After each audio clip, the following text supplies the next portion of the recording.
من بين كل الشخصيات اللبنانية الأمريكية اليوم مقابلتنا مع الدكتور جورج حلو. دكتور جورج حلو هو مدير الآيباك بجامعة كالتك، وهي من أهم الجامعات بالولايات المتحدة. خلينا نتعرف أكثر على هالشخصية المميزة بهالحلقة.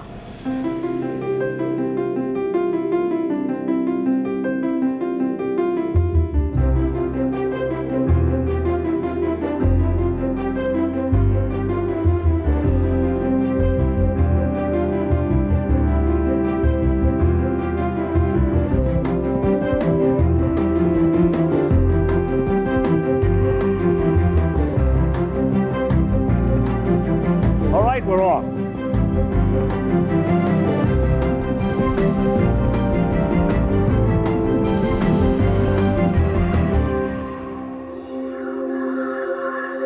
Dr. George, hello. We are really pleased to meet you here in Caltech. I know that you are a Lebanese-American astronomer, researcher, director of Ipaq, and member of the faculty at Caltech. You were born in Beirut, and you spent some of your childhood there. What do you remember? First, it's my pleasure to welcome you to Caltech and to Ipaq in particular. What do I remember of Lebanon? Well, I have kept traveling there all the time, so for me, the impressions have evolved. What I remember of my childhood was that it was really an exciting place that made it possible for me to dream about going beyond and studying astronomy and thinking about the universe as a whole. And so from that point of view, I have kept this very positive impression of the country. Mm-hmm. And were you passionate of astronomy when you were really young? Yes. For all the time I remember, I've always wanted to be an astronomer. From the day I started thinking about what I want to do, I've dreamt about being an astronomer. Now, I wasn't always sure I would be able to make it because it was challenging. But even as a very young kid, I am told, and I don't remember all the details, that I would look up at the night sky and get excited about seeing things in the night sky. And I remember very clearly that when I was a teenager, that was something that I got very excited about. I would read books and I would study and think about how I might possibly get there. Mm-hmm. So it has been a lifelong passion, and I feel very fortunate that I was able to accomplish your dream. I feel very fortunate that I can actually make my living doing something which I'm so passionate about. Of course. Because passion builds a career, a successful one. I know that you have studied at AUB, the American University of Beirut, right. And you had your BA in physics. That's correct. Then you left Lebanon to come to the United States. Right. Why did you leave? Did you think that you will have opportunities in Lebanon? Well, at the time I was studying there, going beyond a BA or a BS in physics in Lebanon was very difficult. You couldn't do a doctorate. And so the natural progression would have been to go to a Western university and study for a doctorate. And I applied, since I was coming out of AUB, the natural direction was to apply to American universities. Yeah. And so I applied, and I was lucky enough to get a scholarship that covered all my expenses for studying at Cornell University, and so I went to Cornell, and the idea was to study either physics or astrophysics, and then my thinking was I would go back to Lebanon and teach at Lebanese universities. But you But stayed. Of course history was, had a different course. Yeah. It was meant to be for you to stay in the United States. You came to Caltech, the California Institute of Technology, in 1983, and you came as a researcher. Why did you stay since? So, again, there's always an element of coincidence or luck, if you'd like. So I happened to come here to, just as they were launching this satellite called IRAS. as it turns out, today is exactly 30 years from the day it was launched. This satellite was truly a watershed event. It was the first time that we had the ability to see the sky in infrared light in all its glory. We had the people who built it had expected that they would make great discoveries, but the telescope and the data that came from the telescope exceeded all expectations tremendously. And so I came at just the right time. I was lucky from that point of view, and I discovered a whole world. I mean, I was studying galaxies, but then now all of a sudden with all these new data, I discovered a whole new world about galaxies which I didn't know. And I got so hooked that I decided to stay, and then we found another project, and then the next infrared telescope flew, and I was still here, and the next one flew, and I was still here. And Caltech is such an environment, it's such a place that stresses excellence and intellectual adventure, that it's a very hard place to leave. Once you're here and you're fully engaged, you get addicted. It's very, absolutely. Especially that every day is a new adventure, new discoveries, Yes. and new challenges. And new challenges, yes. Yeah, yes. indeed. Let's talk about Caltech a bit. I know that it is specialized in chemistry, physics, chemical engineering. Why isn't it more general and have more majors?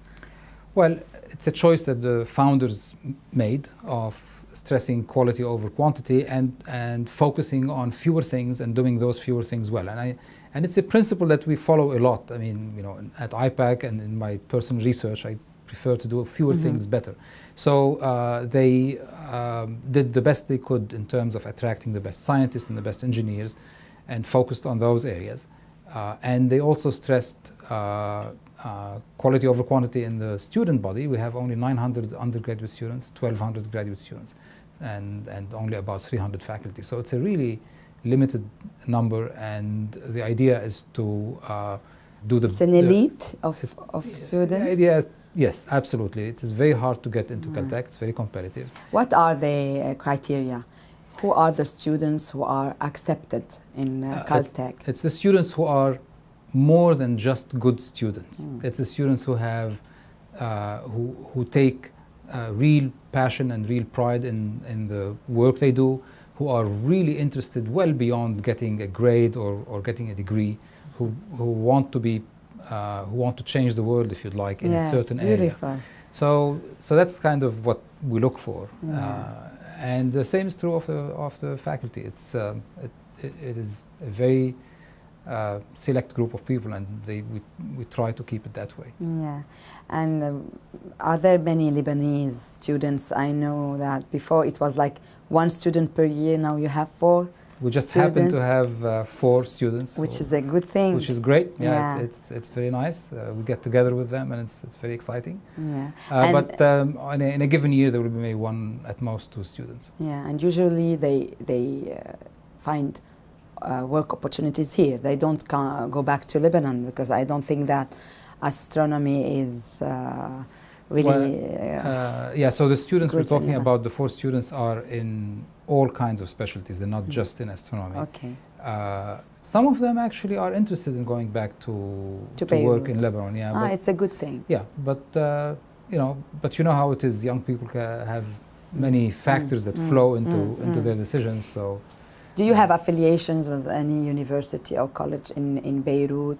Because as I can feel that Caltech isn't very well known in Beirut or even the Middle East, like other very good universities. Why is this? Because it's not advertised, or because it is very specialized? I think it's because it is limited to the science and engineering specialties. So if you go to engineering faculties and science faculties in the Middle East, I am sure people there have heard of Caltech. But since we don't have a medical school, we don't have a law school, we don't have a business school, that limits the exposure of the community at large and the society at large. But I think it's just that those who know. Yeah, of course. Of those things, yes. Of course.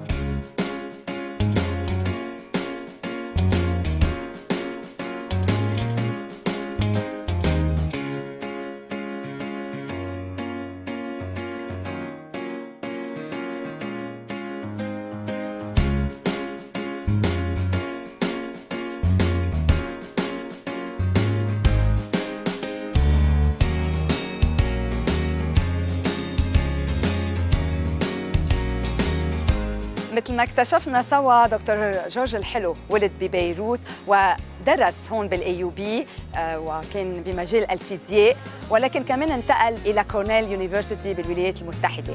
خلينا نكتشف أكثر سوا عن حياته المهنية من بعد هالبريك.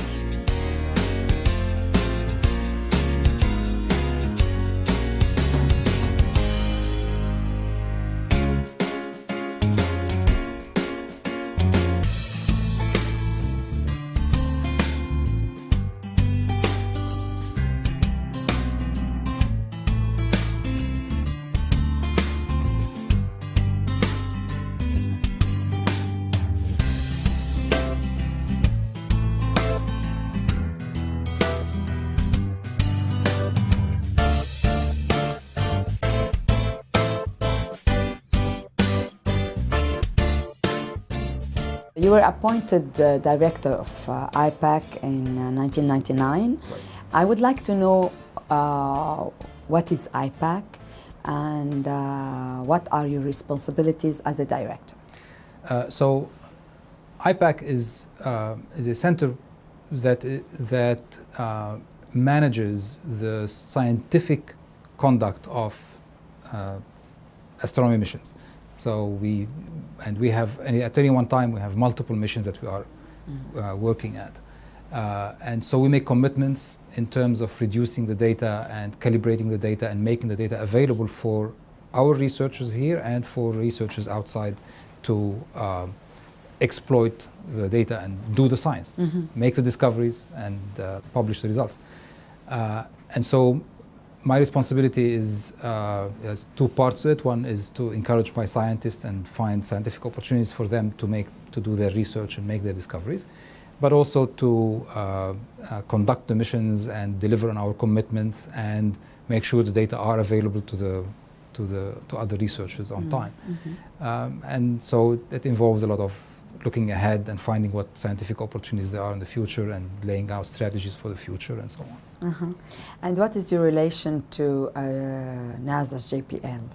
So a lot of what we do here is funded by NASA through JPL. So our relation with JPL is a very synergistic one. It's a very interesting one in the sense that JPL specializes in building the telescopes, building the spacecraft, and on operating the missions, putting them into orbit, and so on. And we specialize in making sure the scientific design is responsive to the needs. And once these telescopes are in orbit, we take all the data and we do all of the processing. We prepare the data for exploitation. We open the door between the mission and the scientists who are going to get the science out from these data. Okay, and it's beautiful to see that the director of Ipaq is Lebanese, and the director of JPL is also Lebanese, Dr. Charles Lache. How do you get along, knowing that you are also friends beside work? Ipaq and JPL would have been, in any case, close collaborators.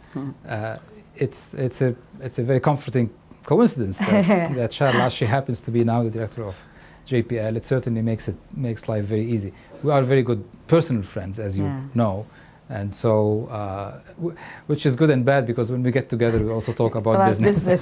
But so it's your wives who are the wives shake their heads, but they know that that's what we like doing. And so. Yeah, of course.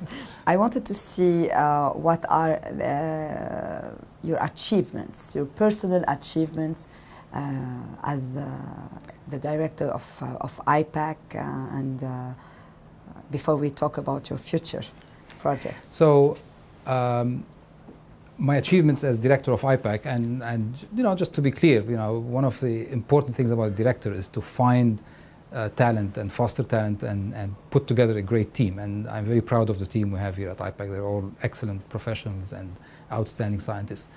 Our achievements are mostly in the arena of saying we've taken on an involvement in a certain scientific mission, and we have been able to extract the science from it. We have enabled people to make fantastic discoveries, and we have also made a commitment to get the data out on a certain time, and we managed to do that. So, for instance, we are operating a telescope now called Spitzer, and Spitzer is making a tremendous difference in our understanding of this new class of objects called exosolar planets, that is, planets around other stars.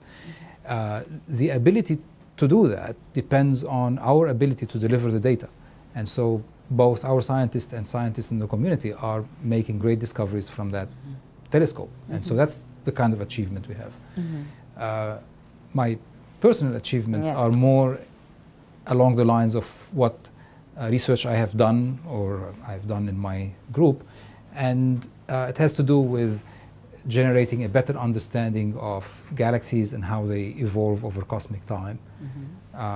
You know, it goes back to the days of IRAS, as I was talking about earlier. With IRAS, I discovered certain properties to galaxies, so it allows us to measure certain things and then learn from that the rate at which galaxies are forming stars, learn from it whether they are starting to form stars or whether they are about to stop forming stars. So, and then since then we've made additional discoveries in things like exactly how the population of galaxies changes over cosmic time. So if you look back 1 billion years or 2 billion years or 3 billion years, the population of galaxies, if you'd like, looked quite different from what it does today. There were more infrared bright galaxies. There were more galaxies forming stars more actively. And so you see the trend of the change of the universe. And we can measure that, and so these are the kinds of achievements that I can look at and say, well, this is what I've done. And is it an alarming development, or it is a normal? No. Are we going to? Okay, so let me. Is the end of the world so near, or can we sit and enjoy life? You can enjoy life. Let me reassure you, the kinds of things I look at are things that change over billions of years. Yeah, so we need billions of years. So nothing is going to change on the time scale of a human lifetime. So no, these are sort of large scale changes in both in time and in space, and the significance is that ultimately this is our place. The universe is where we live, right? Maybe not on a daily basis, but this is our universe, and understanding it is very important. It's like understanding, the map of your street and your city, right? Of course. So this is the world I live in, and understanding the history of the cosmos is as important as understanding your local neighborhood. Of course. So what does it feel to live with your feet on Earth and your mind in the stars? It turns out that when I think about the stars, my feet are not on Earth anymore, and it's. On the other hand, there are many times when I have to come back and deal with reality, especially if you have a center to run. Realities are. But sometimes you're taken by your. Well, of course, yeah. When I'm doing my research, by your passion of stars, and. Otherwise, it wouldn't be worth coming to work in the morning. You're right. What are your future projects now that you told us about your achievements already? Well, a scientist's career path is always towards more science, and even as I finish one research project, I'm thinking about the next one. So my next projects have to do with looking at cosmic explosions, supernovae that explode, and what you can learn from looking at the echo of that explosion in the dust around them in the infrared. It's a very peculiar phenomenon which is not very often observed, so I'm getting interested in that. I'm also getting interested in a whole new field of study which emerged only 15 years ago, which is the dark, what's called the dark sector, dark energy and dark matter, which is a very important influence on the evolution of the universe, which we have just got the first glimpse of in the last few years. And so I'm starting to get interested in studying that and understanding it better. I would love to know more about this dark side. It's not, there are no stars. Right, so we call it dark It's a dark spot in the universe. you don't even see it as a dark spot. It's just that you know it is there because of its gravitational influence, but it does not emit any light. So it is dark, but it's there because we can measure the gravitational influence. I understand. Then that's dark matter. Dark energy is a little bit even more mysterious in the sense that we see its effects on the expansion of the universe, where we used to think the expansion goes on in time at the same rate, and then we discovered about 15 years ago that in fact over time the universe is expanding faster and faster. So this acceleration is a new discovery, and we attribute that acceleration to something we don't understand, which we call dark energy. Okay. It's shorthand for something is making the acceleration happen, and it's a very fascinating and very mysterious topic. We hope this dark energy will get to be the white or the enlightened energy, because I think when you know about something, it's, you are no more ignorant. Right. So everything becomes clear. That's what we're trying to do: shed light on the topic.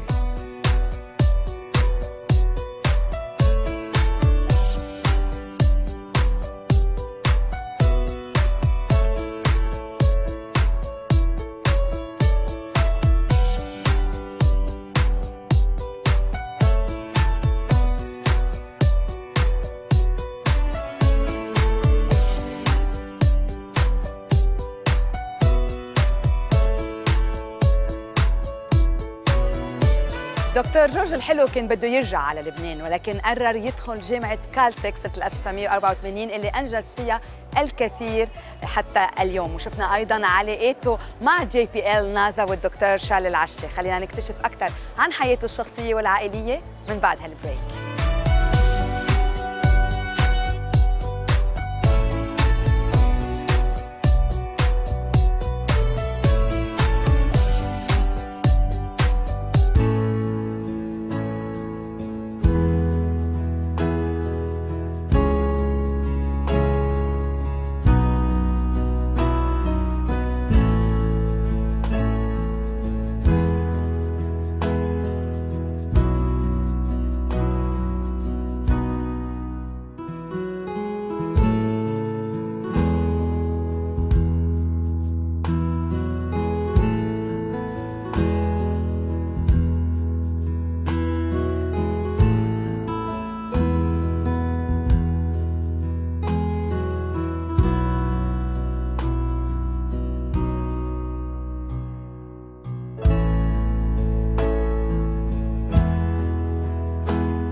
I know you were married very young, and you have two great kids. They are they're wonderful kids. A wonderful girl and a wonderful boy. Yeah.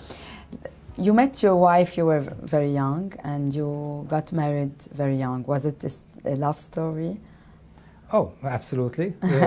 And still and you is. just heard me talk about passion in my career, and of course it was a passionate love story, and we got married while I was still in graduate school, and she was willing to take a risk and come follow you and join me here, and so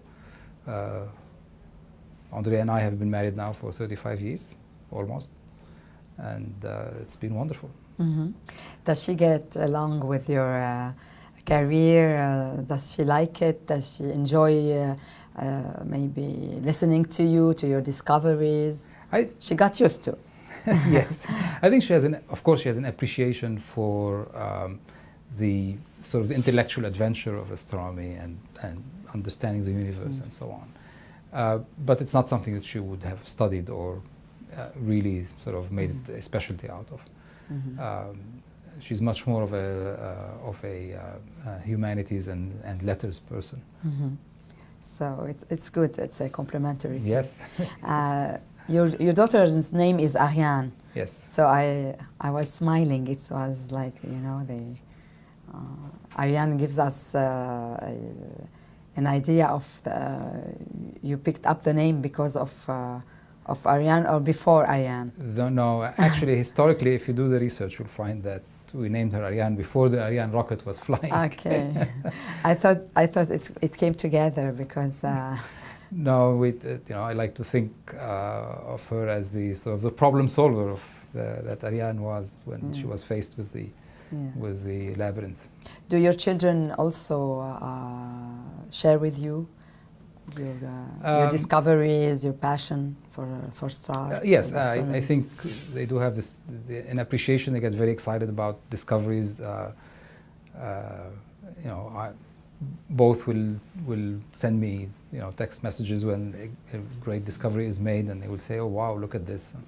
But they have not again pursued scientific careers.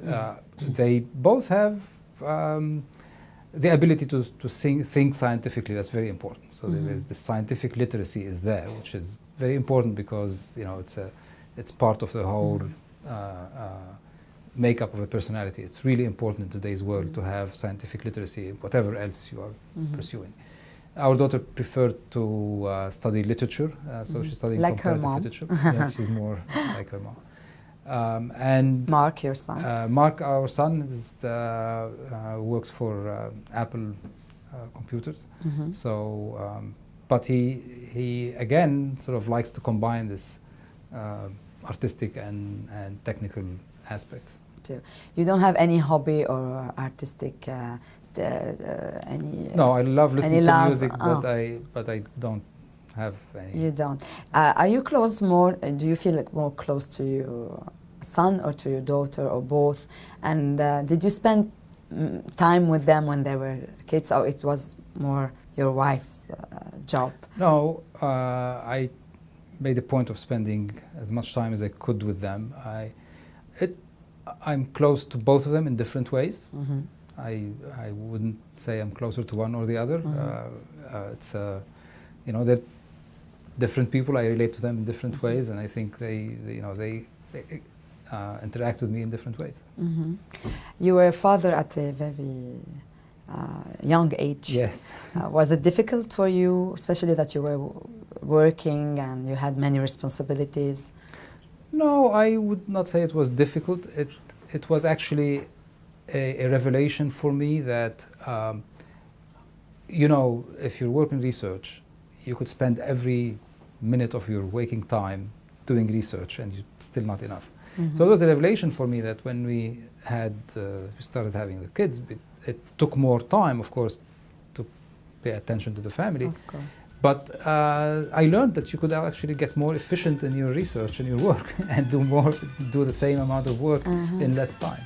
It's so good. It was a positive energy around you, and it's beautiful.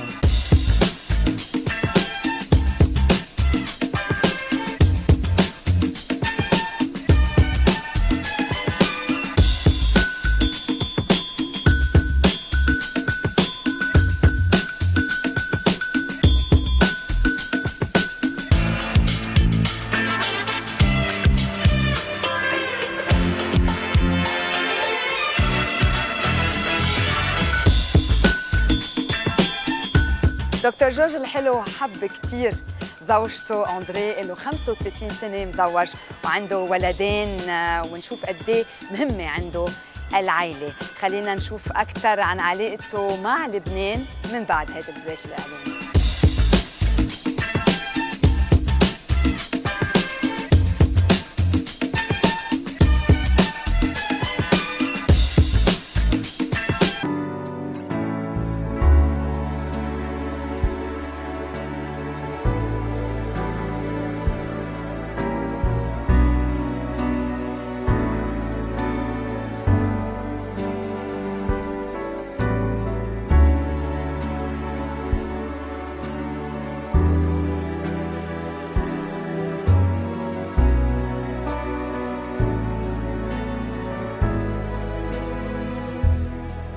I know that you go often to Lebanon. You were also honored by the UNESCO in Beirut, not like a year ago, or yeah, it was about just about a year ago. A year ago. So it's beautiful to be praised in your country, isn't it? It is, and I was really touched by all the attention we got, and for me it was really important, not just because it's personal, but also because it put the spotlight on science and on research. And that's something which we really need more of in Lebanon. I talked about scientific literacy, and it's not just about individuals, it's really about society as a whole. And so having the spotlight on the sciences and on research and understanding the universe and taking looking at the big picture, not just worrying about your little worries. Yeah, to me, that I thought was a very nice moment for the country, and I really appreciated it. Mm-hmm. So is it more important to be praised in our homeland or in the country where we work? They're two different things. It's more touching to be praised in your homeland, there's no question about it, because that's where you came from, and it's always good to be recognized. Praise and appreciation in the US is sort of more professional, and so that it has a different flavor to it. So as I say, I was really touched by all the attention we got from the people who organized the events, and also from all the other organizations that helped. I don't know if you know Diwan Ahl Alam, or the of course. Yes. It's beautiful to be praised in our homeland, because there's the saying that nobody is a prophet in its own country. So it's beautiful to be praised in our homeland. Yes. I know how much family is important to you, and how much Lebanon is important to you. But as you told me, you don't have a house. You don't own a house in Lebanon. Why is that? And do you think that one day you would love to build a house and maybe spend more time in Lebanon? The reason, I think, is mostly historical. You know how it is. We left very young. There weren't the opportunities, and we focused on establishing ourselves here, and so that's the reason. Now, looking to the future, who knows? You never say never. It's always possible. But from my point of view, maintaining the relations with families is independent of whether or not you have a place there. And what I look to also is to see in the country the development of the sciences, and in particular astronomy. And I'm very pleased to see that today in Lebanon there are half a dozen faculty members in different universities spread out over all Lebanon, who are astronomers, who are teaching astronomy and doing research. And seeing the development of astronomy in Lebanon, to me, is a very special link, and I try as much as I can to help. Yeah. So for me, that's kind of a new dimension of my relation to the country, and I think I value that a lot. And how do you foresee Lebanon's future? I mean, in terms of education and scientific maybe achievements.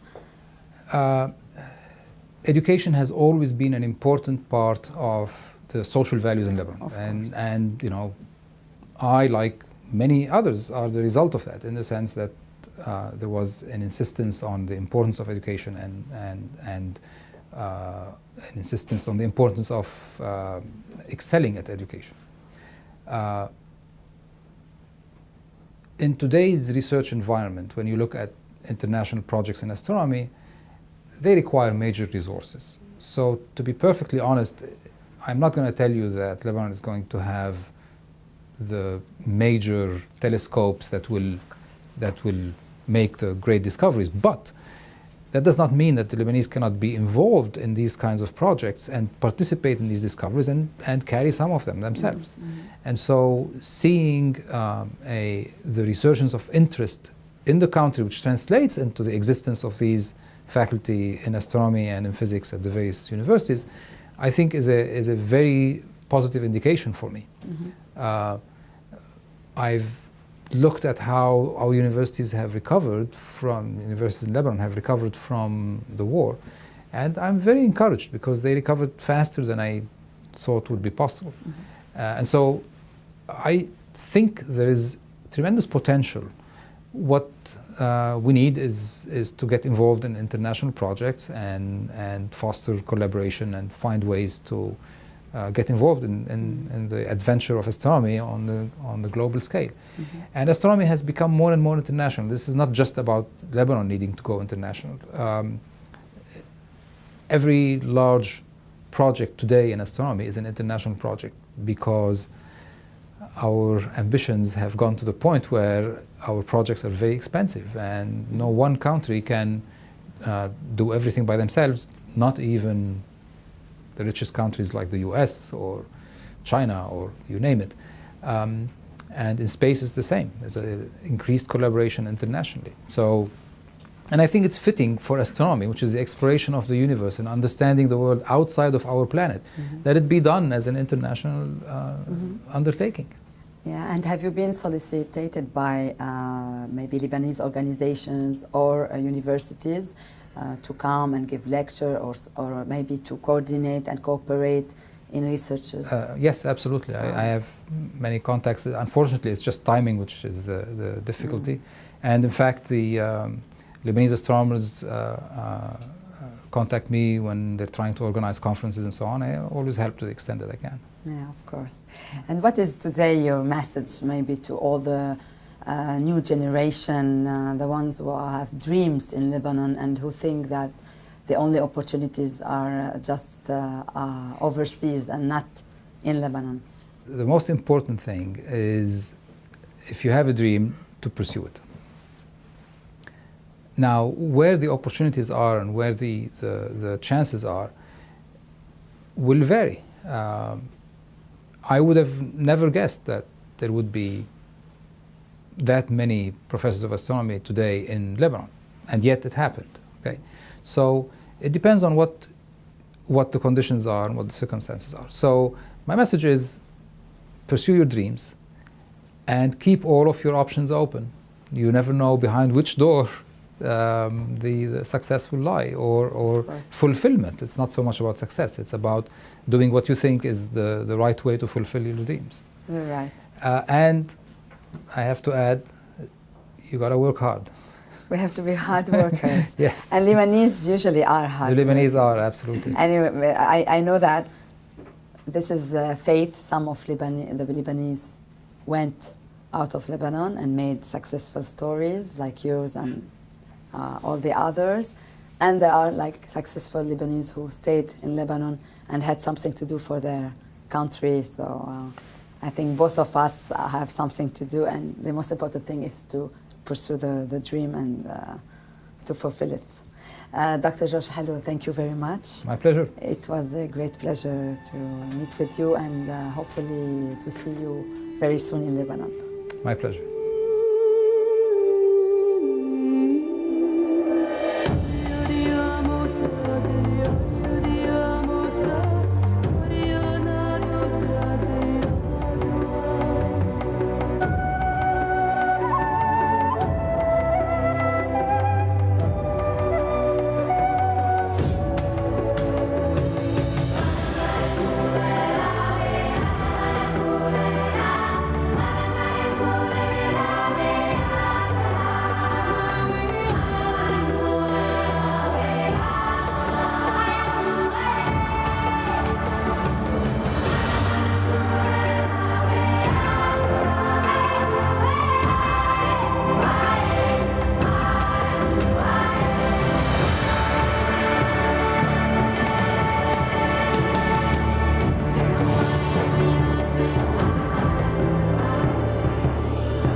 شخصية جديدة لبنانية أمريكية اليوم تعرفنا عليها، دكتور جورج الحلو، اللي قدر بسنين عديدة يتميز بأبحاثه اللي بالتعاون مع JPL ناسا قدروا يوصلوا على اكتشافات كتير مهمة. أنا اليوم بهالحلقة بودعكم وبعطيكم موعد الأسبوع الجاي.